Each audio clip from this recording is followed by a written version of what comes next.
You are live. Hello, everyone. Welcome to our regularly scheduled GovUp meeting for today, Monday, June 3rd, 2024. It's 5:15. At the table, we have Councillors Haas, Councillor Chair Peltier, Councillor Dean, Councillor Fournier, and Councillor Leonard. We also have myself, Councillor Yakub Aga, and we also have Assistant City Manager Courtney O'Donnell. We have kind of a long agenda, and we will start with the first one. But before we start, we don't have everyone. We're missing almost more than half of our committee members. So I will need the 3 volunteers to join the committee to be okay, and 2 more. Okay, sure. Thank you. So we'll start with the first item on the agenda, robot demonstration by Bangor Police Department. Yes, We want to welcome a couple. yes, we have with us Sergeant Shaw and Officer Rusby. They are here to give an overview and show and tell a little bit with their robot over here. It's all yours. Thank you for having me. So I'm gonna introduce you to the Icor Caliber Flex. This robot, which you guys authorized to purchase, we appreciate. Replaces our old F6B Remotech robot, which was 20 years old. This robot is state of the art, and its primary mission is obviously for the bomb squad to assist us in our primary mission, which is rendering safe dangerous items, suspicious packages. It has a lot of different other capabilities. We can use it for to assist the SWAT team for negotiations. Basically anywhere that we don't want to be and put a human being, we can put this thing in, and it can do anything. We can communicate through it. We can record messages, play loudspeaker messages on it. It's quite something.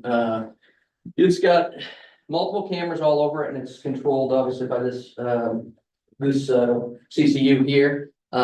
It's got, I'm not sure the exact effective range, obviously with buildings and stuff like that, but it's enough to get us safely away from anything that we don't want to be around. And with it being as portable as it is, we can actually bring that whole system. If we had to move into a building because you had something on a another floor, you could move that into the building, operate from the ground level, and you'd have much more access to it. So it's got double disruptor capability. We only have one on here right now. But it has a clear camera, allows us to see heat signatures so that we can tell, assist the SWAT team. So if we want to know if somebody's hiding in a closet or something like that, we can put this thing in and they can let us know that. So it's quite something we appreciate. The technological advance of this comparatively to the Remotech robot is light years ahead. Children, What's that? you also take it to schools and things, right? Yep, so we've done, so we do a lot of demos. I actually just got done with one last week. We probably do, I don't know, 10 or so a year. We get requests going up to Coal Land Transportation. It's a big hit with the kids. Just did a robotics class down in Hamden last week, which those kids can jump on that and operate it better than we can most of the time. So, and it's a good recruitment tool as well. Having these specialty teams and stuff like that is a good recruitment tool for young officers who want to come in and do other things other than just patrol work and stuff like that. So, Thank you. Yeah. Questions? I have one more. Okay. How many are in the state? Do you know? So there's 3 squads in the state. This is the only model right now within the state of Maine. Although Portland is in the process, I believe, of purchasing this model, and I believe the state they probably wouldn't want to say, but they probably are looking into that after the last demo that we did with them on that. So this is kind of the Cadillac model. Nice. It's quite impressive, and the last couple demos that we've done with them, they've been quite impressed. So Nice. on it. So I can actually tell us to pick this up. Show us how pressure pack is on this. So there's the disruptors on these. We actually fire water out of these. They're not rifle disruptors. We don't fire any any rounds made for human beings or anything like that. This is all basically filled out with water and fire blank rounds, and it's, the design is for any safe animals, so.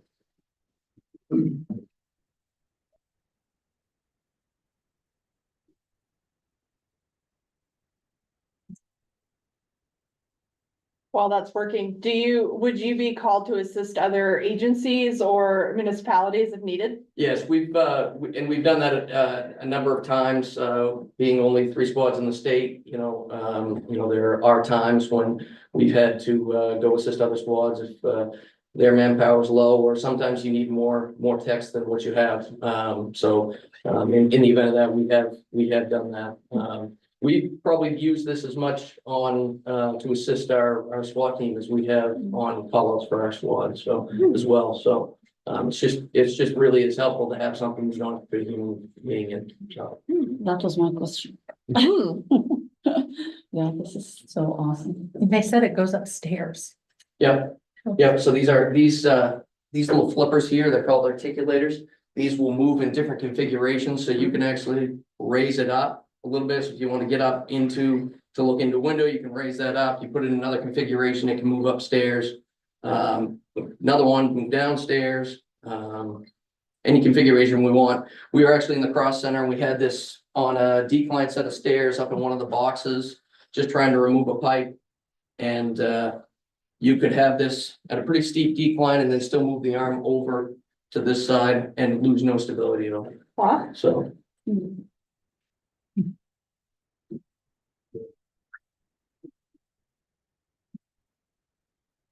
And it isn't fast, but that's, everything we do is not fast, so, for a reason. Mm. It's faster without a human. Yeah, it might be.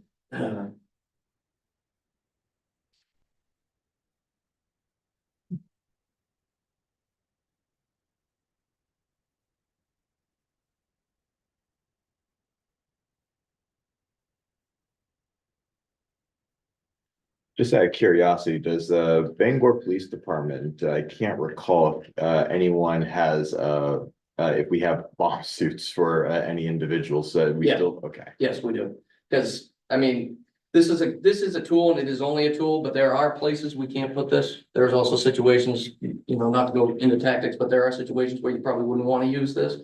So we would need to have that bomb suit there.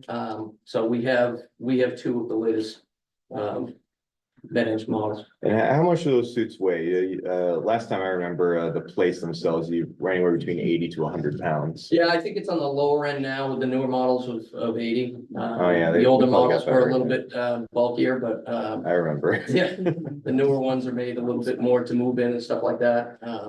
But they're still pretty heavy. So what protocols do you typically get asked for utilizing as obviously you guys don't have to respond to every piece of trash that could be an IED in a road, but I'm just curious. So Yeah, so that goes to establishing what is suspicious and what isn't suspicious when we're responding. And that generally has to do with the scenario. Less what's there, although it could be something that's there, but it's more the scenario based, because you're absolutely right. If somebody abandoned something there, we're not going. If it's, somebody takes a bag and throws it into a crowd, you have suspicion at that point. So, and there's a whole, anything in between, right? Oh, I know. Yeah, so it's usually, if we're going out, there's more circumstances than just if there's a bag and it's just laying here. Very enlightening, thank you. Yep.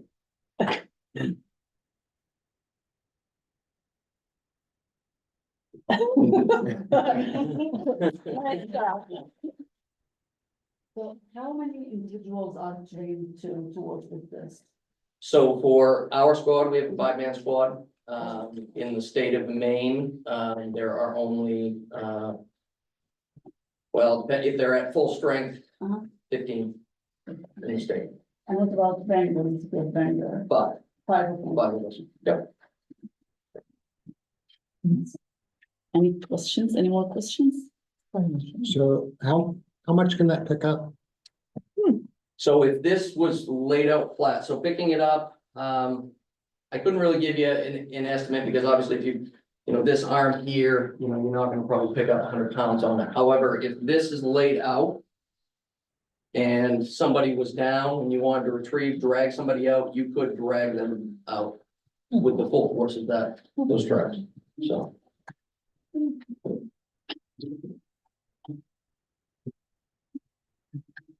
We're excited for this piece of innovation. No, and this has all the bells and whistles. I mean, we really appreciate it. It was needed, but obviously it's an expensive piece of hardware and, but it will save lives. And it's worth it for sure. And yeah, we're excited that it's here and we have it and.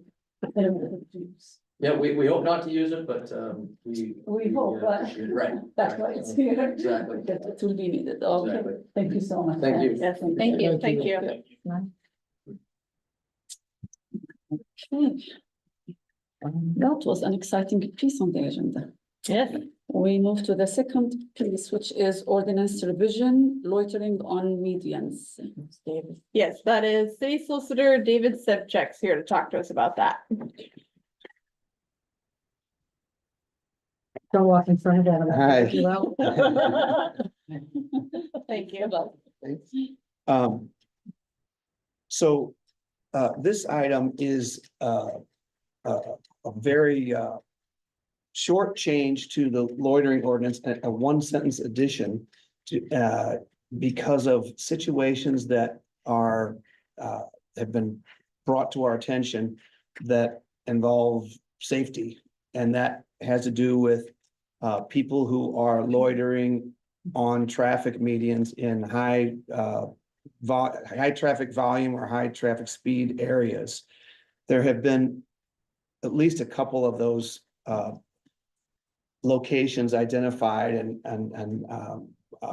Chief of Police Mark Hathaway is here today if there is more to. We can get him. Did he walk out? Yeah.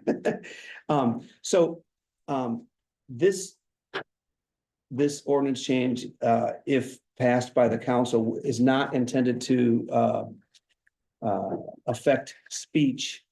But to the extent that it is, that there was a case in Portland about 10 years ago where they prohibited loitering as such on medians, but they had an interpretation of it in a way that they were also allowing campaign signs on those medians. And as such, they were found to have been discriminating against one form of protected speech over another. This particular change is not intended to affect speech at all, but to the effect that someone says that a court says that it is affecting speech.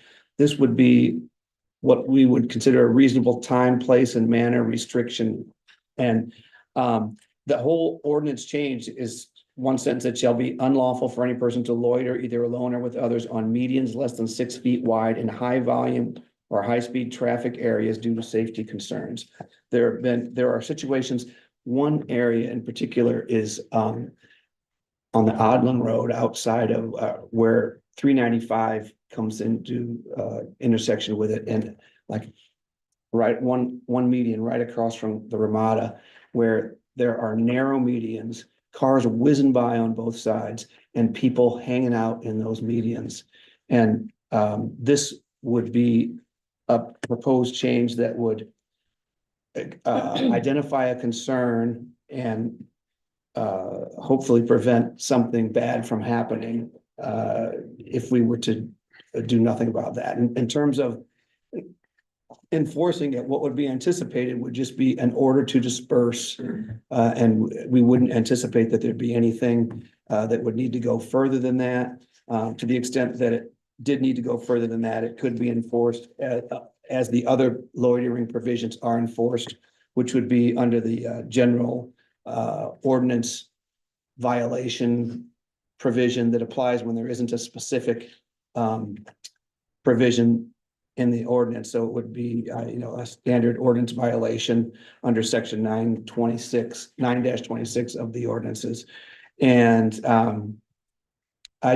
I'm here and as well as John Terrio, the city engineer, and Mark Hathaway, the chief of police, to address any questions you may have.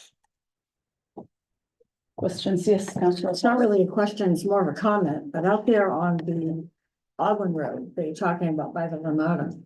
There's many ways that something could go drastically wrong there, whether it's, because they're there often, whether it's snowing, raining, bright sunny day, the sun's in somebody's face. Rounding that corner can be pretty treacherous, so I think it's a good idea for safety to look at this. I'm glad you brought it up. Any more questions? I have a question. Yes, Councilor Fournier. What other sites? Well, there are sites on Broadway and also sites on Stillwater Avenue. But one of the Broadway sites, right after the Penobscot Bridge involves a very large median, so it wouldn't apply there. Right. But wherever there is a narrow median and high traffic volume, we decided to draft it this way so that it would apply to high danger areas. Some of the areas where there are people hanging out on medians are private property, and to the extent that it's private property, it wouldn't apply. But it could be enforced anywhere where there is the public right of way. So it's not going, it's intended only to address danger and safety. Yeah, like I had some constituents reached out to me about this and they have concerns about this. So Mhm. I think it's important to specify which exact locations that we're talking about so that when it happens somewhere, people are aware, oh, like we should not be at this specific area, for example. And not only, I'm sorry, like, I don't mean to interrupt. We're not just talking about people, on Ogden Road. And we know there are people now, when we talk about freedom of speech, for example. So how do people know that, they are okay to be in that specific area? It was contemplated to draft it in a different way where it said loitering is prohibited in the following areas. I mean, have a list. Mhm. You could add to that list or subtract from it. Ultimately, we went with this approach in describing the specific areas.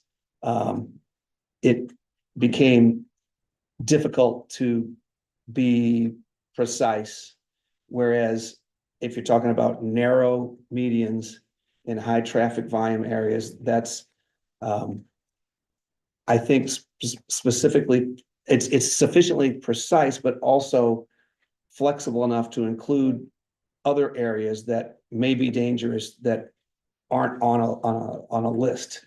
So anyway, but this is something that is being presented to you for discussion, and since it would be an ordinance change, it would require 2 council readings, and it could potentially return to you after the first reading for more thorough review and that sort of thing. If changes are suggested, that would be either now or when it might return might be a time to suggest those changes. But this is how it's drafted now. It's simple, and it's got one primary purpose, and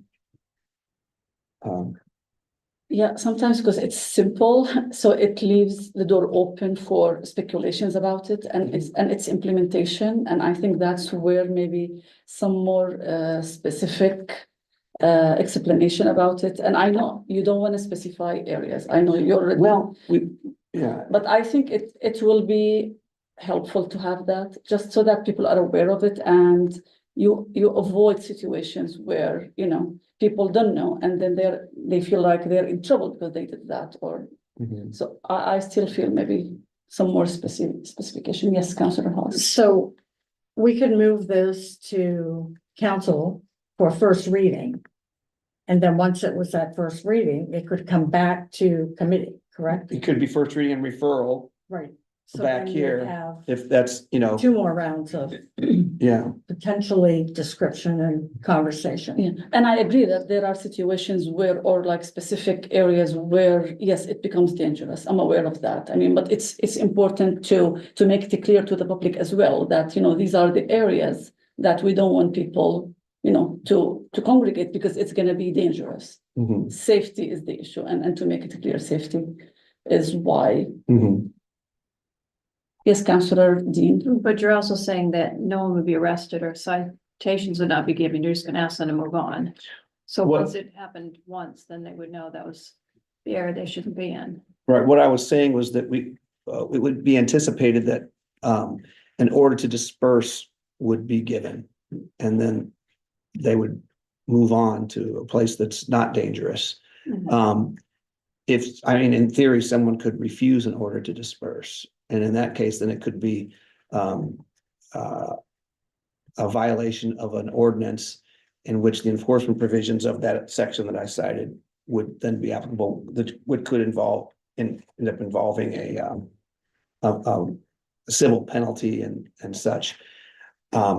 In theory, you could also have a criminal trespass, but the whole idea of this would be just to get the people to disperse to somewhere that is not dangerous.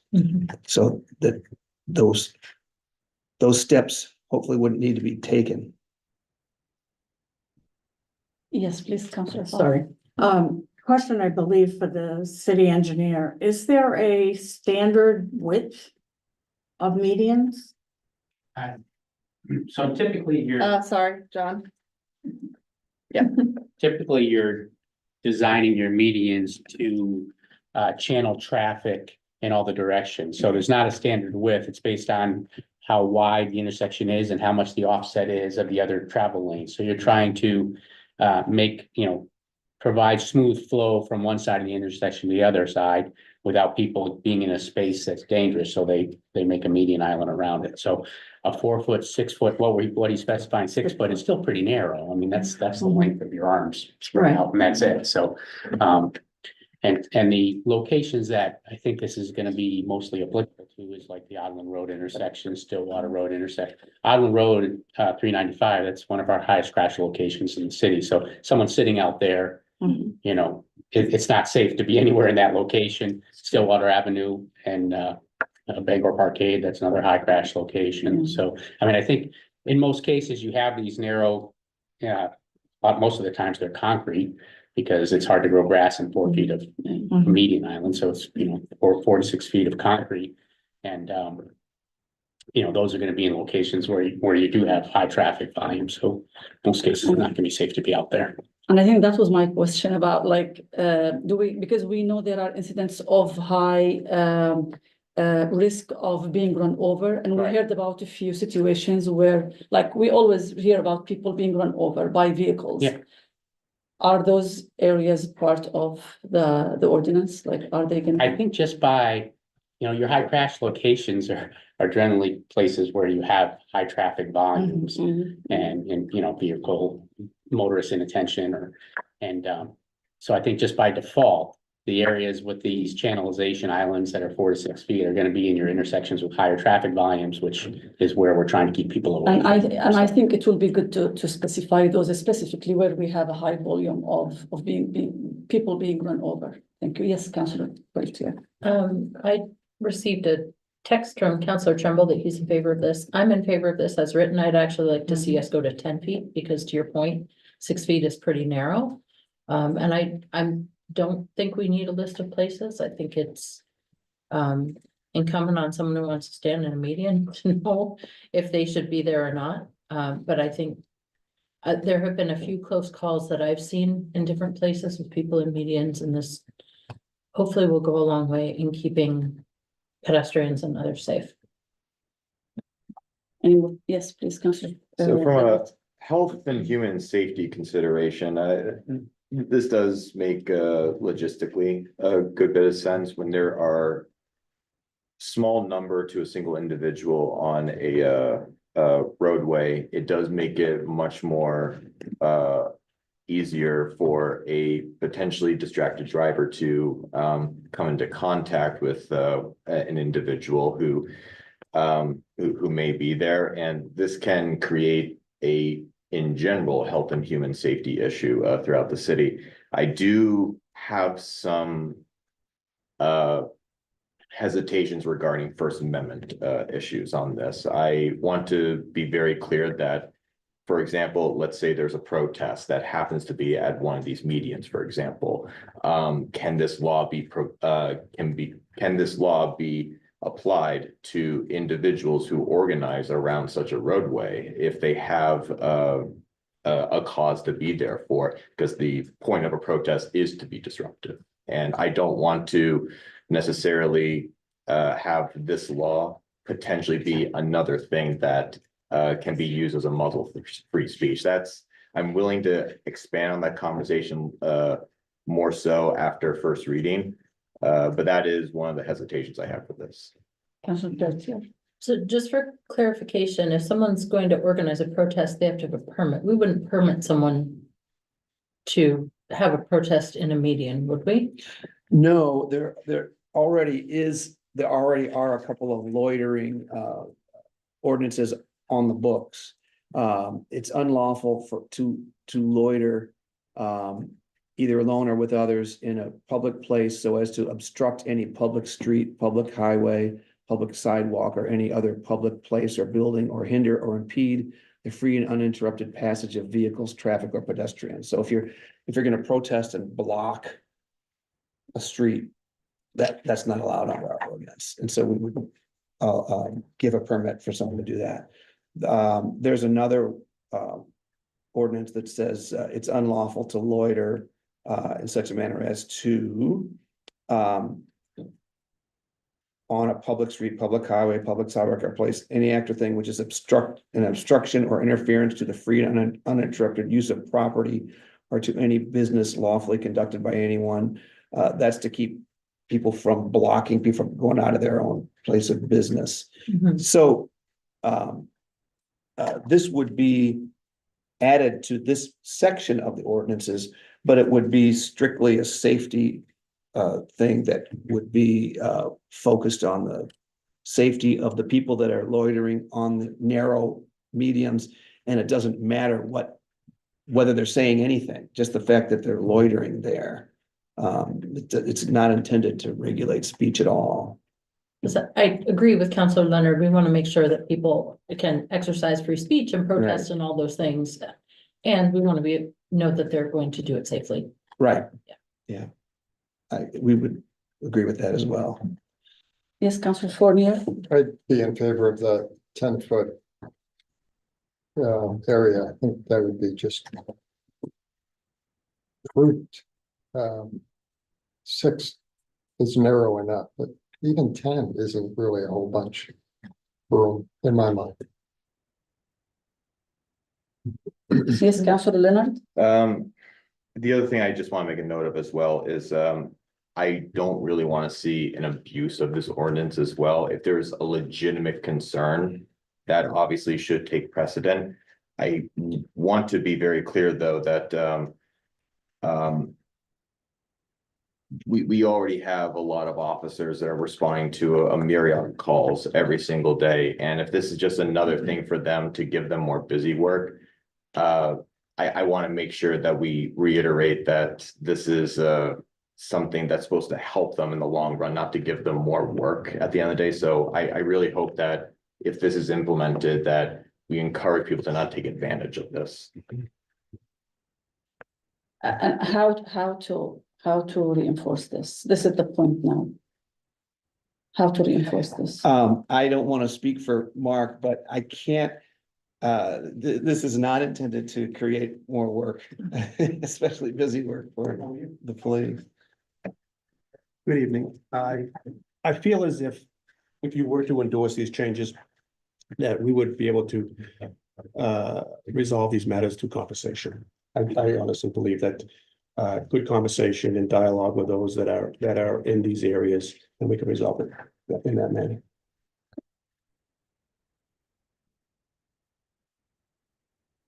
Any other comments or questions? Yes, Councilor. Just one, you came up with 6 feet. Is that based on any kind of a traffic study or a stopping study? I mean, we're talking about 6 feet and 10 feet. Does it give us more time to stop and not hit someone if it's 10 feet compared to 6? 6 feet was chosen. We had conversations with John, and it was just intended to be a narrow median. In which there is significant danger, and if I don't believe that we are married to the 6 foot with median, and I would somewhat defer to John Terrio on, Yeah, I guess, That- you know, like, the wider, the safer, but. Right. I mean, you can have some median, I mean, you know, there's islands down Broadway there in front of John Bass that are very wide and, you know, there's no danger there, so. We're just trying to come to a compromise, and then the narrower the median, it's also a hard surface usually, you know. 4 foot to 6 feet, you usually got a concrete island, there's no grass in there. Once you get above 6 feet, some of them are planted with grass and stuff, so. I was more focused on thinking the hard surface, long, narrow median islands that we're kind of talking about, still water and on the road type of thing. Councillor Halls? I wouldn't be opposed to the changing it to 10 feet. However, you talk about adding extra work to the police department. Is that gonna add extra things on your department to change it? I mean, do we have some that are like 6 now, and now we're gonna make it 10, so you have to Oh, I don't think extend that's, that? I don't think that's a part of the conversation, really. I mean, I mean, I the understand median that, islands are like- gonna be what the median islands need to be Mhm. to transition traffic, and that's gonna control how wide they are. We're not gonna be looking to widen traffic islands to 10 feet unless, you know, the offsets of the travel lanes require it. So that would be based on the traffic design and not whether, you know, Okay. we're making a median island Alright. that people can safely I was loiter in just- or not. So, yeah, looks like there is Wondering more about to the it 10 than feet, the just- 6 feet. I wanted to make sure it wasn't that Yeah. we're gonna tear up. Yeah, all when these places. I was asked about it, I was just thinking 4 to 6 feet are those concrete islands. that, Those are the- You know, no one's okay. doing anything out there for the most part. Yeah. Or they shouldn't be, because they're so narrow. I'm okay with 6 feet. Yeah. I think having something for an ordinance is better than nothing, something to fall back on, so that you could do what you need to do and have those conversations that it's safer for people. I would be willing to move that we send it to council. Yeah, I just saw Oh, Councillor Leonard. I'll second 6 feet. Do we need a vote here to? just to. In, So for workshops, This committee, it's not a workshop. for committee meetings? Yes, okay, yes, please, yeah, come forward. As a resident of Bangor, I have, State your name, please. my name is Katie Coe. I live in Bangor. I also work here. And my concerns are that I think this will further criminalize folks that are already at the very edge of society. Fines could make their lives even more difficult. They might end up jailed if they are unable to pay those, which is fairly likely. So I'm concerned about that. I think that there's already laws that keep people from being in the way of traffic when you're reading the loitering laws.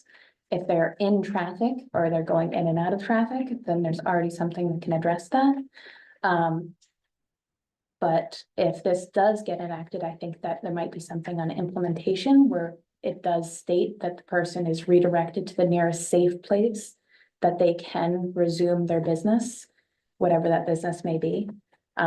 So that they're not told to just leave, but rather they're told, oh, across the street, there is a space. It is safer for you to be there. And that might be a useful way to, if you wanted to implement a law like this, at least soften it. So it's less likely to be implemented in a way which would cause folks to be further maligned by society. That's all. Thank you for your input, thanks. You do not need a roll call vote. You got a motion, a second, so as long as there's no objection. it Yeah, would there's no pass. objection, but listening to Katie, and I think David, you have been taking some notes. yes. Yeah. I- Are there fines involved in this? If let's say, people decided, okay, we're not gonna move now, so what's gonna happen next? And I think Chief Hathaway, you can speak to that. Yes, I appreciate what Katie said. I honestly believe that in nearly all instances, we'll be able to resolve these issues through conversation with those that are loitering in these particular areas. In the very rare circumstance that we have to take some sort of law enforcement action, a citation, a trespass order might be in line, but I really believe that educating those that are using these areas and having a conversation with them is going to be the likely resolution in most all instances. So it's, yeah, hopefully fines will not get there. It will not get to, yeah, it's not an issue. It's not the intent. It's, yeah. Okay, thank you so much. Thanks. Okay, I guess, yeah, we're all set with this item. Okay, thank you. Thank you. Thank you. Item number 3 on the agenda, resolve.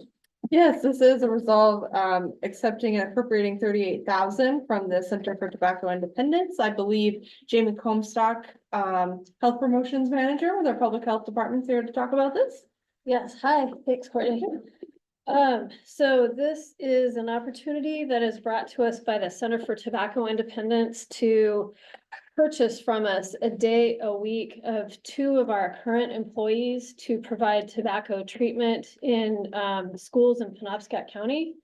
We're currently providing a day a week in a pilot project with the Maine Cancer Foundation, and this would just slide, it ends, and this would slide those employees to providing tobacco treatment for youth. Questions? Yes, Councilor Dean. Could you explain tobacco treatment? Yeah, tobacco cessation. Okay, that's what I thought. Yes, yes, yep. Yes. And yeah, Councilor Hoss. Yeah. I was just gonna move it. Okay, yeah. So this is in, is it middle schools, high schools? Which? High schools, we're in conversations, or the Center for Tobacco Independence is in conversations with Bangor High School right now. Mhm. And then, we are looking at possibly adding another, location in Penobscot County. I feel this complements our policy about banning flavored tobacco, hopefully. Along with that one, hopefully this is gonna be another measure. This will help, what we found in our work is that there are few resources for youth, Mhm. and this will, be helpful. We also have found that there are a few, kind of direct one-on-one opportunities for tobacco treatment or tobacco cessation. And with our Maine Cancer Foundation work, we found that people are really responding to that one-on-one.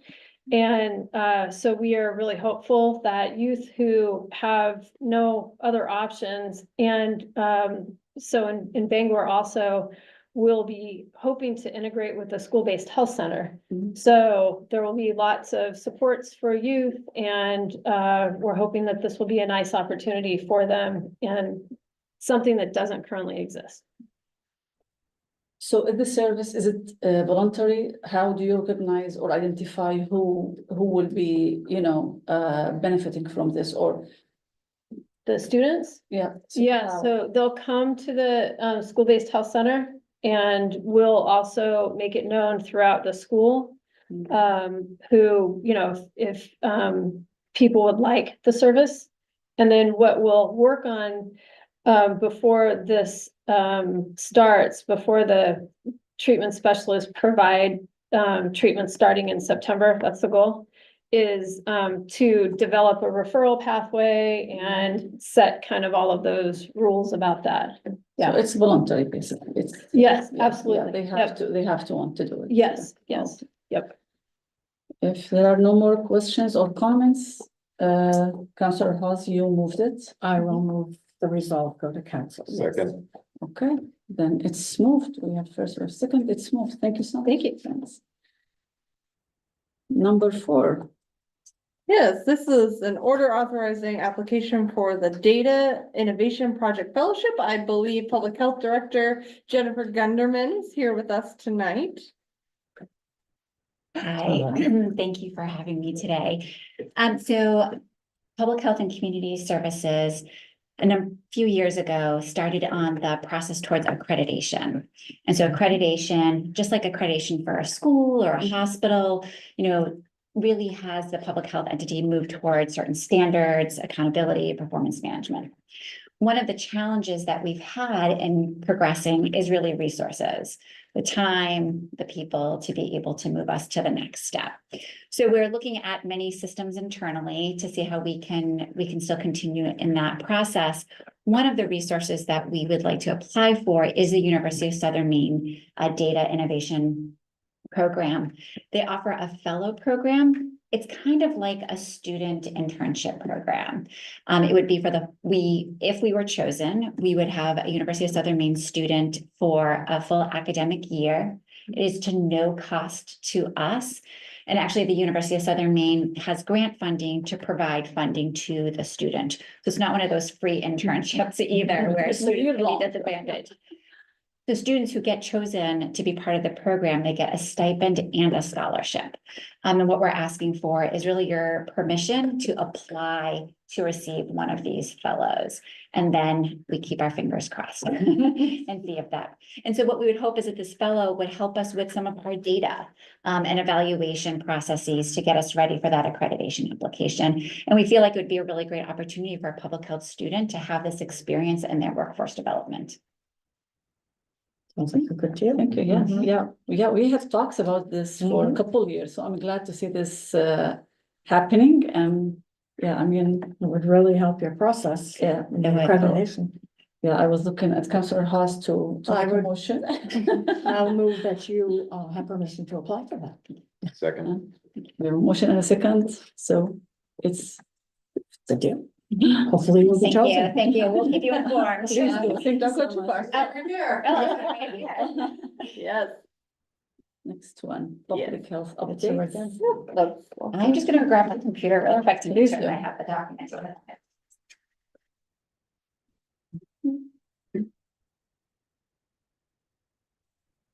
So being exactly 2 months on the job, we thought this might be a good opportunity to provide some updates on what's going on in public health. As, of course, there's a lot going on in this one-page memo with a few bullets cannot articulate everything that's going on, but we thought we would highlight some of the key issues that have come up for public health and community services. And the first one is around accreditation. Public Health started that process under the fearless leadership of Jamie and Patty, and did the first step in terms of the community health assessment, which you've probably all seen that documentation and report. We're now in the second step of that accreditation process, being the Community Health Improvement Plan, where we have gathered a lot of feedback from community partners to determine what are some priority goals, objectives, and strategies. After that, we develop a strategic plan for our program internally. And then there's a whole lot of other sort of pieces of paperwork, and we go through what's called the 10 essential public health services to understand how our health department is really implementing those services. This is really just an update to say that we have some new energy. We are looking at resources to be able to move forward on this process. And then we're getting some really good support from our colleagues who have gone through accreditation, like Maine CDC and Portland Public Health. So that's the first update. The second update is to let you know that the Public Health Workforce Interests and Needs Survey, also known as PHWINS, is being implemented for the second time. This is a national survey that assesses public health workforce. The first report came out about a couple years ago, and it looks at the demographics of the public health workforce, intent to stay or leave or retire the public health workforce. It looks at training needs, and it looks at stress and burnout. And we have been invited to be an active participant in this survey. And the more, as with any survey, the more that participate, the more likelihood that we can get data to our smallest cell size as possible. So in the past, there hasn't actually, with the one that was done 2 years ago, there wasn't enough data to even provide just for Maine. So we're working with other Maine partners to be able to participate in the survey and then have some meaningful data so that we can understand our workforce needs. Public health is not unlike any other workforce, right? Experiencing some significant challenges. The other thing that's pretty exciting is, as you may be aware, Bangor High School participated in the Maine Integrated Youth Health Survey for the first time last year, which is phenomenal. I've raised 3 kids in Maine and all of them remembers this survey. Where it asks actually a lot of really critical questions and sometimes complex questions. And now Bangor High School has data to understand a little bit, at least, about the challenges, the needs, the assets of their community. We worked with Bangor High School, Jamie and I, to talk about, hey, is there a way to now present this data back to the high school students to get their feedback on what that data means to them? And so Bangor High School has been incredibly open, wonderfully collaborative. And Jamie and I already met with a small group of their executive leadership from their student council to talk about how next year we can work with the high school students so that they can say, hey, this data really does, paint a really good picture of what we're experiencing, or say, no, it really doesn't. And here's what we really see. We've already gathered some really interesting feedback from the small group of students that we met with. We also hope that, so this year, I believe Bangor High School had about 50% participation in the survey, which is phenomenal. And we're hoping maybe with this engagement, they'll get even a higher response rate when students hear that they, their responses really matter. Another quick update is, as you know, the city of Bangor has contracted with HEAL to provide the syringe needle cleanup program. So that is where people from the public that may see syringes out on private property, business, private, that it's a number that they can call and someone from HEAL will go and clean up those needles. This is just a quick update that we've been working really closely with HEAL to make sure that certain sort of quality measures are met, how quickly a response happens, and we're working with them to develop some really good reporting so that we can understand some of those high volume sites where maybe needs to be special attention, and so that we can understand what syringe waste looks like, at least one piece of it. And so the last update is one that you may have heard about in past conversations around the HIV cluster that Bangor is experiencing. It's public information that the cases are now at 9 cases of HIV in the Bangor area, predominantly around people who inject drugs, and some of them are people who are experiencing housing instability. We have been working with community partners to increase testing. We've been a loud voice with Maine CDC to talk about this being a crisis of our community and needing a more coordinated response. They most recently have responded very positively at really understanding that this is a crisis for our community, and we'll be working with them closely on looking at primary prevention, looking at increasing testing, particularly to be able to meet people where they're at for testing, not necessarily setting up barriers where people have to seek out testing. That can be a challenge, and also to help support any linkages to care, so that people who do test positive don't encounter too many barriers, or hopefully not many barriers at all, to actually receive treatment. Because what we know is that when people are in treatment and they can reduce their viral load to undetectable, it cannot be transmitted anymore. Mm-hmm. And so that's our goal, is to make sure that people are supported. So that's the first 2 months, and many, many other things that our team has been working on. Very nice. Questions?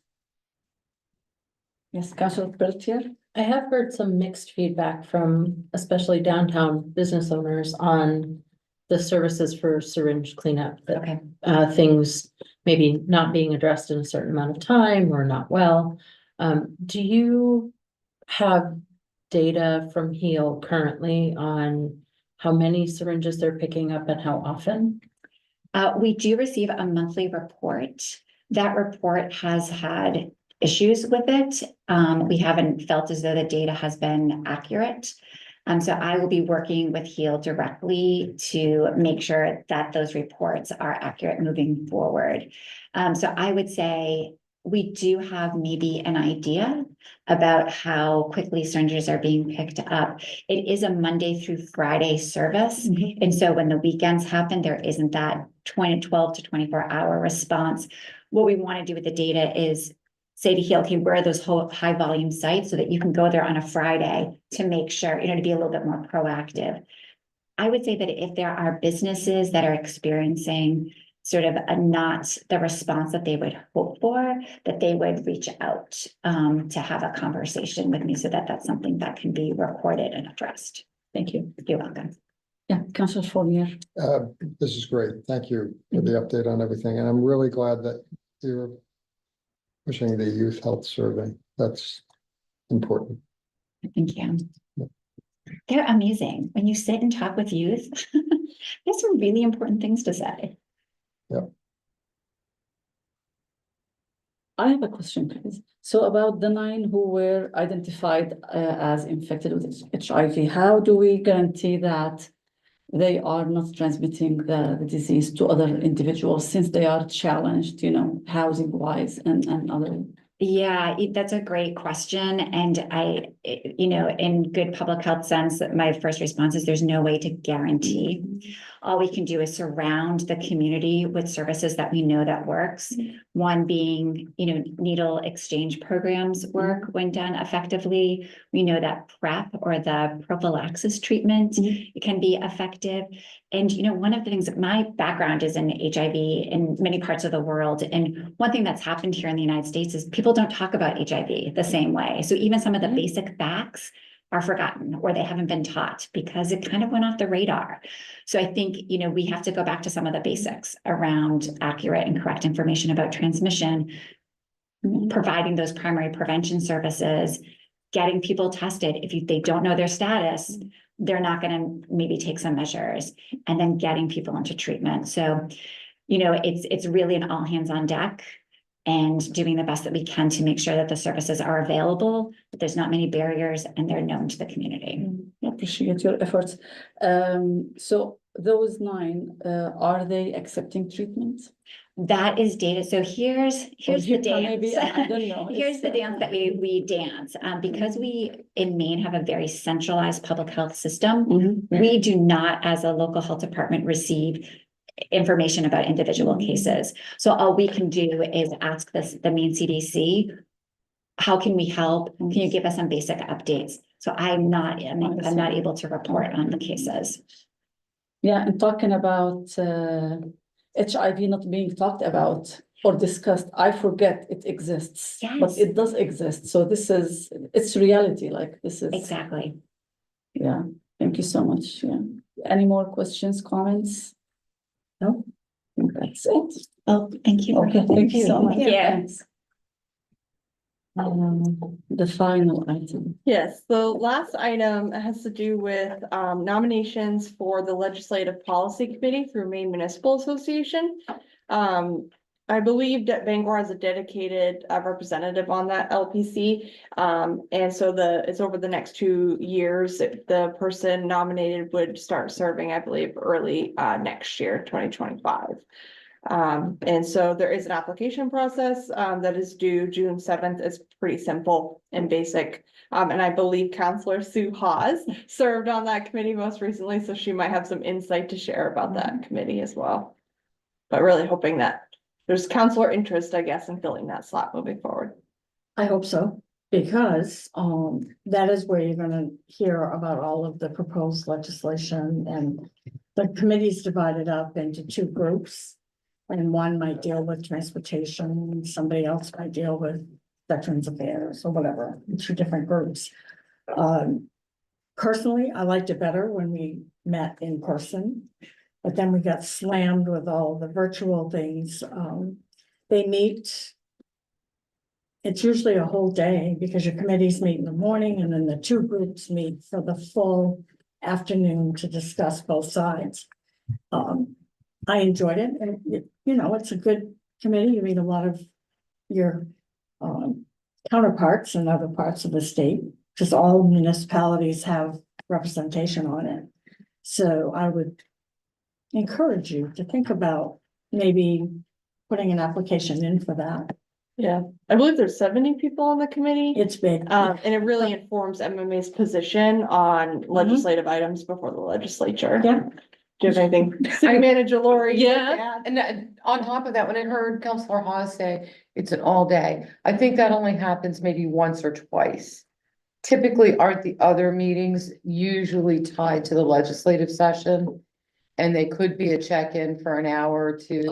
I guess I just want to make sure that counselors who may have interest truly understand the time commitment. Because all it isn't day. every day for every month. Never has 70 people at it. You might go for your committee. And then when they meet in the afternoon, that's where you really. If you only want to go to part of it, you should go to the afternoon, because that's where you're gonna say that you would go with it, you're against it, you're for it, whatever. But you usually have time to come back and talk with the leadership here and how do they feel about it, and so it's good. Can you speak to the frequency? I think is what I was trying to get at. More so when they're in session, obviously. Correct. And I think those And tend to be then- shorter, not the all day. Can we, because what I had You seen for have, like, notifications They is, pull out just certain items that they feel are gonna be brought before that particular session. And they deal with those first, so there's not that many all-day things, but. They're interesting, it's maybe once a month. Twice maybe when they're in session, it depends on what comes up in session. Right. And what actually gets worked, for bills, but it's good, it's a good opportunity to. Learn more about the system and how it works and get to know some other people and. and I assume with the 70-member committee and you think about the number of service center communities and the number of smaller communities and how each community sort of faces different challenges, ensuring that there is representation across the board, so that any positions that MMA take are reflective of the needs of the broader communities. Mhm. Okay, any questions, comments? Take on an application. Yes, anybody that's interested can email me. I'll forward the application. And we need to let other councillors who are not here tonight learn about this. Yes, absolutely. I'll send a specific email tomorrow about this, just to see. Awesome. It is, it's important to have representation from Bangor, I think. Absolutely. Yeah, okay. Thank you so much. I guess that's it, right, for GovUp? Okay, I think we're adjourned. Stay tuned for Finance Committee.